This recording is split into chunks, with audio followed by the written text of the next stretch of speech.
keep saying that violent. I never did nothing violent. Well, what was your domestic charge before? I never had a domestic charge. I think it's not what she did, it's what I did. But you put 15 rounds in her, walked away, and then came back and put the 16th round in her. So we're trying I put how many rounds in her? 16 rounds. On May 24, 2022, 48-year-old Professor Carla Williams was shot to death inside the Pensacola Fitness on 9th Avenue in Pensacola, Florida. The athletics teacher was working out at the gym early in the morning at about 4:30 when, as fate had it, she was shot 16 times. Pensacola police were called out to Pensacola Fitness at around 4:30 Tuesday morning after that woman was shot while just working out.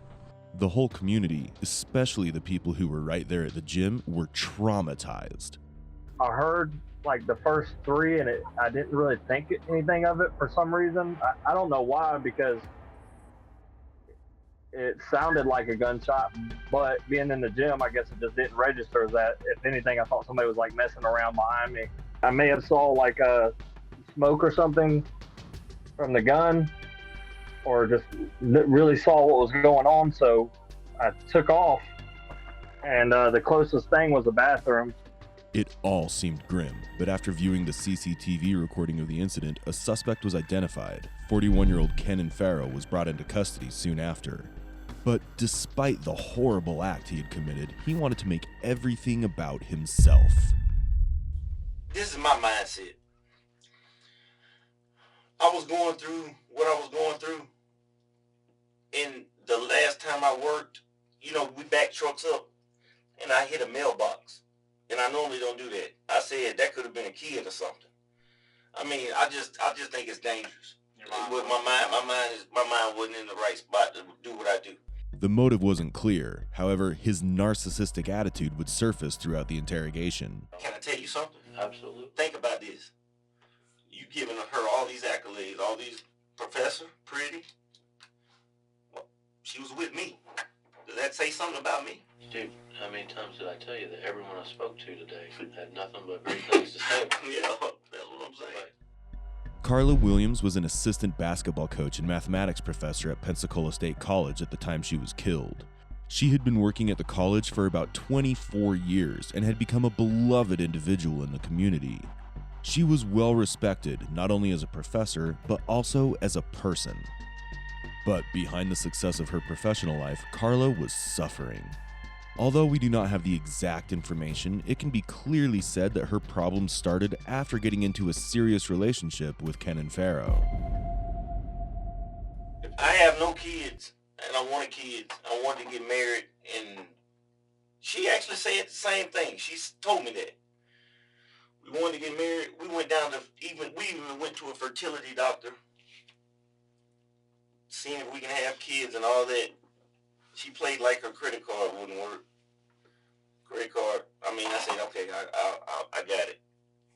Because we were going to go in half. I said, no, I got it. It was $300. It seems like they were planning a future together, but what we can see is that Kenan didn't waste any chance to show that he contributed more to the relationship than Carla. But that's not exactly where it ends. She was there for me when my dad died. But her family, my dad, okay, I got to backtrack. Thanksgiving, we went to her people's house in Chipley. She lives in Chipley, well, Campbellton. Yep, gotcha. My dad had a good time. All of us had a good time. Oh, so your father and everybody traveled to Chipley? Yes, all of us went to Chipley. Me, my mom, my dad, her mom, her dad, her sister, and even her brother. We had a good time, man. We had a breakup Thanksgiving. And it wasn't even a physical breakup. I've never been one to put my hands on. It wasn't a physical breakup. But after that long story short, we ended up getting back together. My dad died. My dad got real sick Christmas. We were supposed to go to Atlanta for Christmas. We got into a heated argument in her truck. Put simply, the couple were in an on-again, off-again relationship, and then came a time when Kenan started developing some negative feelings due to a particular incident. Can you explain to me what the letter meant when you were saying, that her family... Now, I will say this. I felt like when my dad died, her family disrespected him. Yes, that's what you were saying in the letter. They disrespected my dad. They didn't even send my mother a letter, a card. They didn't come to the funeral. They didn't do anything. At least I will say Carla came to the funeral and she was supportive of me. I will say that about her. Had y'all been on your temporary split when he passed away? You know what? Or were y'all still together? We broke. Okay. We were going up there Christmas. My dad died 2 days after Christmas. We were going up there. It was Christmas Eve. We turned around. We broke up Christmas Eve. My dad, he died quick. Like, he was good. He was playing checkers and cards and stuff with the family the night before, from what I heard, because I wasn't up there. Long story short, he ended up going to the hospital, and he just got worse, and they were just telling Mom, that that's a very sick man. He's a very sick man in Atlanta. So the doctors here weren't, I guess, they weren't doing real thorough stuff on him or whatever. Kenan has a problem with Carla's family, and that has been well established by now. We can see that even though Kenan is criticizing her family, he still speaks well of Carla. So why would he kill her? So the way I read the notes, you were angry about the way the family treated your father. Oh, yeah. That's not a secret. You were angry about the restraining order. Yeah. You were angry about... I wasn't angry. About what was say nothing about it. coming, what you and your attorney had discussed as far as the scoring of the points and all. Yes. And so what I'm trying... I didn't put that in the letter, but it was in there. It was? Yeah. Oh. Yeah. I wouldn't know that unless you put it on a piece of paper. Okay. And so that's what I'm trying to gather is all of these factors what drove you to go there and just say, I've had enough. She's trying to ruin me. Basically. I just feel like we've been through so much together and you trying to kill another man? Yeah, that, and you don't give a damn about me, basically. And you don't care about my mom. You know my mom lost her sister, or her husband, and me, basically. Kenan felt like Carla didn't care about him, which made him angry. But was that enough reason for him to shoot her so maniacally? Moreover, the restraining order that you've heard about is another story. You get arrested for getting into a tiffle with your girl.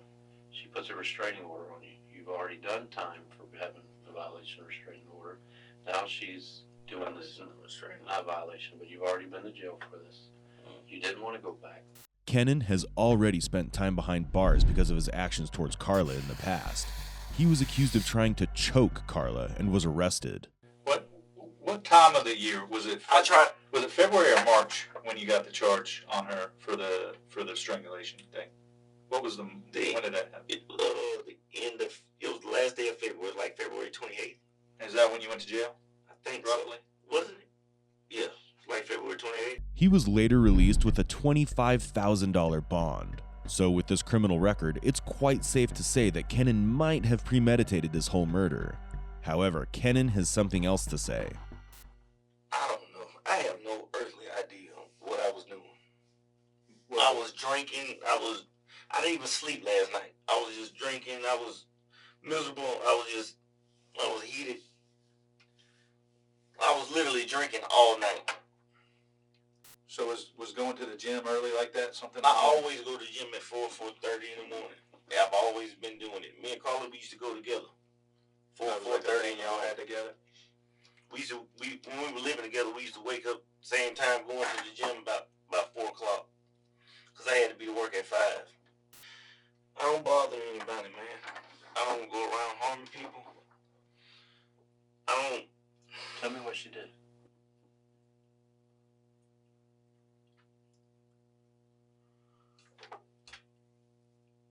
I really don't... I don't know. I feel bad about... Damn. right, so I just love to. I think it's not what she did, is what I did. I ended up loving her more than I loved me. The detectives are finding it hard to make Kennan get to the point. Kennan just wants to prove that he loved her too much and goes back and forth with the same kind of story. His topics only include Carla's family, his family, and his love for her. But he's the one who killed Carla, so getting answers is crucial, and the detectives want to know if this was a premeditated murder or whether it was a spur-of-the-moment decision. So they bring up the topic of the moldable guns that he had purchased. when you had the restraining order, did you own any firearms that the city or the No. county took away? No. Okay. So, and this is what I was getting to earlier. How did you obtain your firearm? Off the streets. Off the streets? Okay. Hey, Keenan, the reason I'm saying this is because I know how you obtained the firearm. Mm-hmm. Okay, and so, like I said, there's a lot of people involved now. And so, it's your opportunity now to tell us the truth.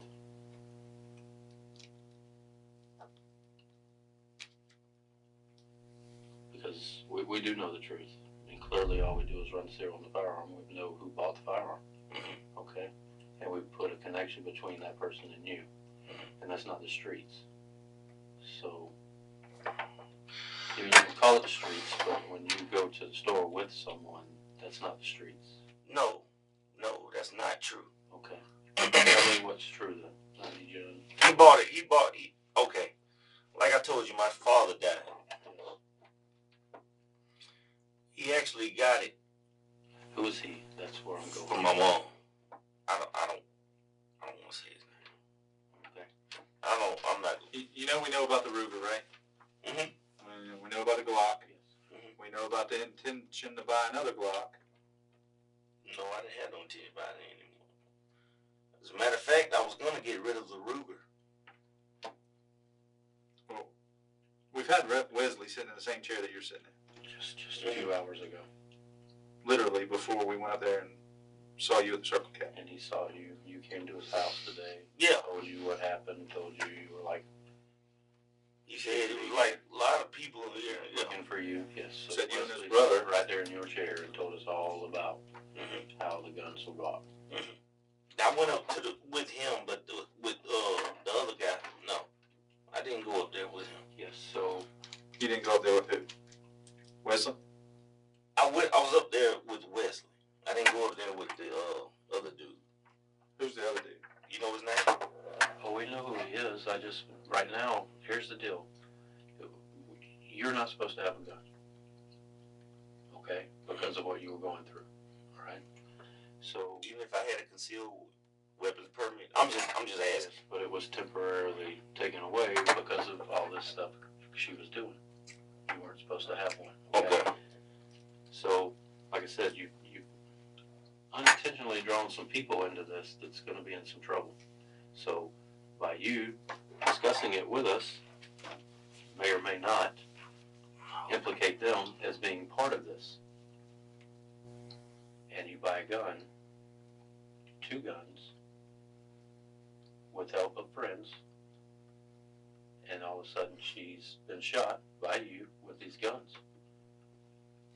And so I need you to talk to me about the purchases of the guns and how much involvement they had in it and how much knowledge they knew that you were going to use these guns. They did not know that. I'm going to be honest with you. They did not. They purchased them for me. I paid them.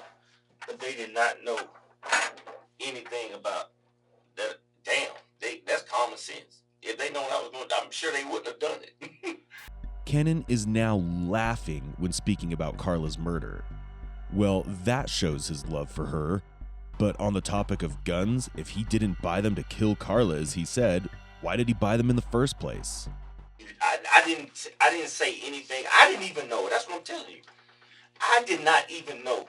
I did not buy the firearms to say I'm gonna kill Carla.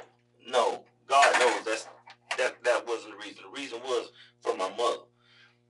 But it just, no. Listen, I believe you about the Ruger. I believe that you and Wesley went to the academy and bought the the Ruger to defend your mother. Not only because you say that, but because he told us that. That's what he said. Yes. Right? Yeah. But you had a 22 and a 32. Is that correct? That's what he said. And y'all try to go buy caps for it or something, little red, what do you call them, zips or something, zaps? Oh, yeah, the little zips. Just little practice rounds that don't, yeah. Are they like wax or something? I don't even know. I'm not even familiar with those. Never knew that. But you did attempt to buy a Glock 19 from Academy with Wesley. We had that form, right? And it was denied because he changed a bunch of damn numbers on these forms. However, ultimately, whatever the reason, he still used the gun to take Carla's life. All this time, he's been acting like he never planned to do it. He wants to show them that he did it impulsively, but the way he murdered Carla proves something totally different. I made the biggest mistake of my life. Explain to me why it was a mistake.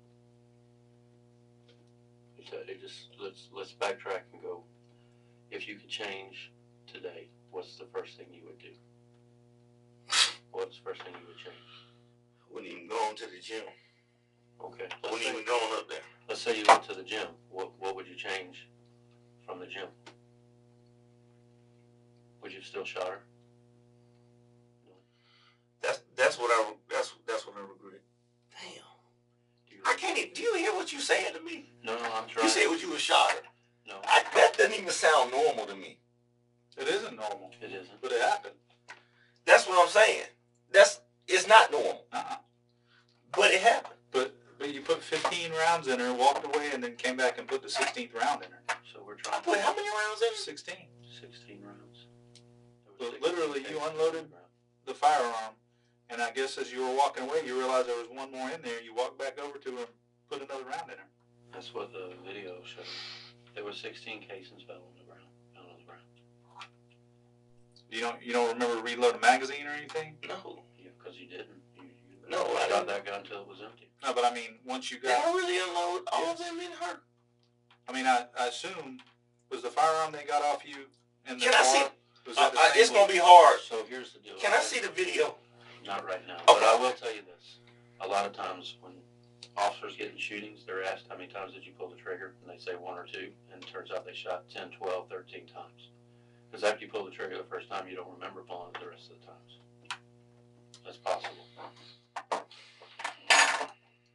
So, Now, I'm going to be honest with y'all. I did not know what I pulled. I still don't even believe you.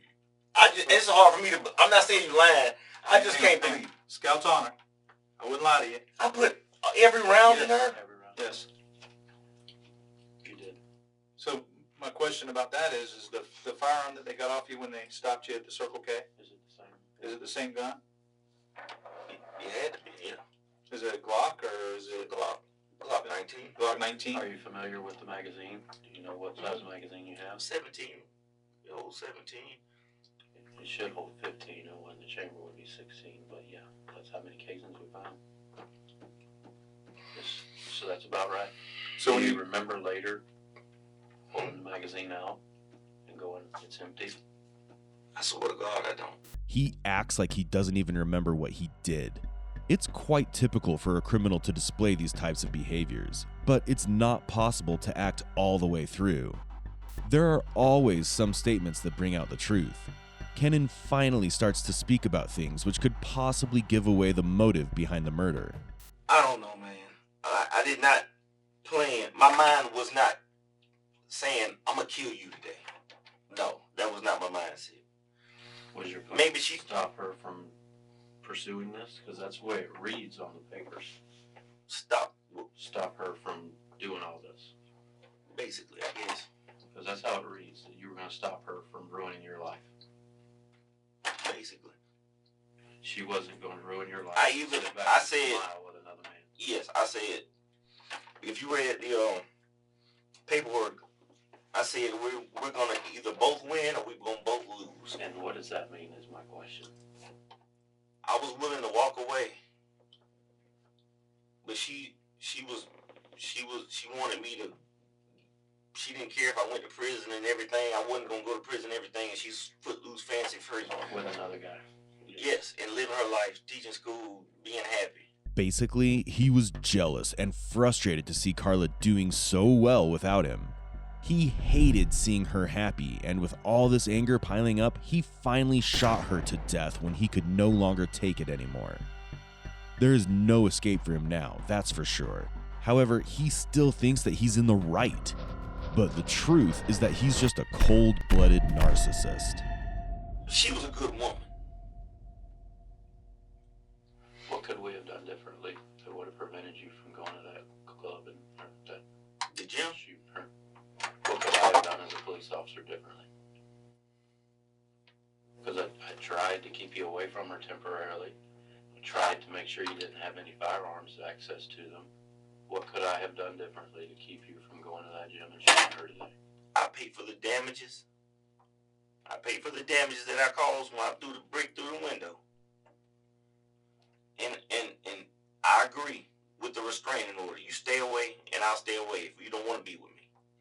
Bottom line. But as far as you trying to hurt me, With another man?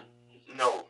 What does the hurt you? Sending me To to jail? yes. But But that was the a problem- point system based on your, The problem But is they- you had a violent past, that was the reason you were looking. right? at You had been locked up for a violent felony before. You know what's weird about that violent felony? Y'all keep saying that violent. I never did nothing violent. Well, what was your domestic charge before? I never had a domestic charge. What did you go to prison for? Aggravated, it was aggravated assault with a deadly weapon. That's violent. It was just pointing. But that's considered But that's violent. Firearm. That's a violent felony. You didn't have to pull the trigger for it to be. Now I had access to a gun then. Now, Yes. yes. I got you, but that was a violent felony, right? So the point I'm thinking violent is if I pistol whip somebody or something like that. so It just- was wrong, but Just go into the prevention mindset, right? Mhm. You're a convict for a violent felony. He went to jail for aggravated assault with a deadly weapon and thinks there was nothing violent about it. Well, with that, we can conclude that Kenan is living in his own imaginary world, and the only person that he thought about was not Carla, but himself, and that he just can never be wrong. 25 He cops. couldn't believe you were riding around like nothing was going on. Because I didn't do. I don't mean to call you dude, but it didn't even hit me that she was dead. right.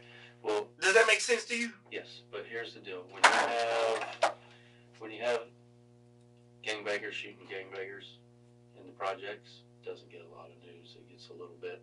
But you have a girl that's a professor at a college, that's a coach, it's very pretty, gets murdered in a gym working out. By her boyfriend that she's been with. It's top story news. In That's a truck driver. female. Can I tell you something? Absolutely. Think about this. You giving her all these accolades, all these professor, pretty. Well, she was with me. Does that say something about me? Dude, how many times did I tell you that everyone I spoke to today had nothing but great things to say about you? Yeah, that's what I'm saying. But something triggered you to end her life today. And like I said, we tried to give y'all a timeout in child terms, a timeout. Don't talk to each other, don't go around each other. Because that's all it is, a piece of paper telling you don't go near each other, don't talk to each other, because nothing can prevent it from happening. It's just a piece of paper saying don't do it. We had that happen, but we end up getting back with each other. Yes. And then if he thinks that you're still going to go talk to her and you're still going to go around her, he puts a monitor on your ankle that tells him that you did go around her, but it doesn't stop you from going around her. It just tells him that you went around her, right? Everything was out in the open now, but even more than the true story, Kenan's self-obsession took the spotlight. As far as the true story was concerned, the detectives couldn't get a clear answer to that. However, they understood what kind of a man Kenan Farrell was: an unsympathetic, cold-hearted, egoistic narcissist.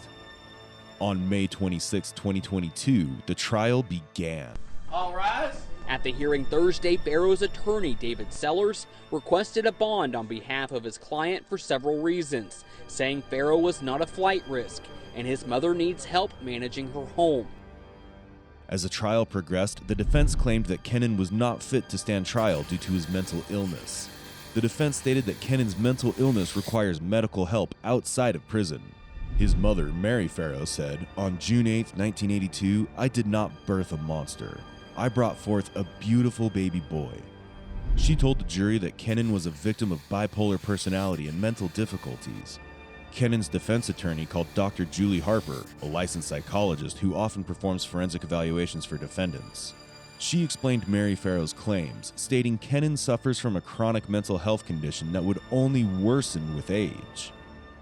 However, the Florida Department of Corrections decided to perform their own psychological evaluation and gave Kennan the attention he needed as he awaited trial. On December 13, 2023, there was a hearing to determine if he was considered competent to stand trial, and on December 18th, he was deemed fit to do so. On December 20th, 2023, Kennan Farrow pleaded guilty to the first-degree premeditated murder charge. He also pleaded to violation of an injunction against domestic violence and possession of a firearm by a convicted felon. In January 2024, he received a mandatory life sentence for his crimes. I never thought I would be asking, begging, and pleading for the impossible, just for my mama to come back. One more call, one more comment, one more text, just one more something, but not this. On your birthdays, you will rot in prison. On your Christmases, you will rot in prison. Your New Year's will rot in prison. And when your mom dies, you won't be there to comfort her. You will be rotting in prison. You will rot and rot and rot in prison. The narcissistic monster was finally behind bars. However, the once bustling neighborhood of the Pensacola Fitness Center was no longer the same. In this gym specifically, people have always been very cordial towards each other. It's even more shocking. It's not anything that you expect when you get up at 4 o'clock, 5 o'clock in the morning and go get your workout in. Our hearts go out to the family, the victim's family, and the victim herself, and wishing the best for them. Somebody needs Jesus. A lot of these people need God. You know, what are they thinking when they do this? Just not safe. It's just horrible. The story ended with justice. However, there was nothing anyone could do but just pray for Carla's soul. She always had this awesome smile, wonderful smile when you met her, and it just touched people's hearts. She made everybody feel loved, and I know she's smiling down. I can see Carla in heaven laughing, going, "It's kind of big, Coach." If you're out there and you're like, "Hey, I need a little motivation," look up and think of Coach Williams, because she's looking down at you and she'll be that person to push you, to help. It's so frustrating because you always think, was there something I could have said, something I could have did? She was loving. She saw no evil. All she saw was love and the best in people. Special the way that God made her. She allowed for whatever feelings, and she embraced them for each person and made you feel whole. And there will never be another Carla. So what do you think about this case? Do you think Kennan killed Carla just because she left him, or was there something else? Was Kennan actually mentally ill, or was he just a lying narcissist? Let us know your opinions. We'd love to hear from you. Furthermore, if you have any case in mind that you would like us to cover, feel free to leave your suggestions in the comments section. Also, subscribe to Real Crime Psychology to uncover more cases like these. Until next time, stay safe.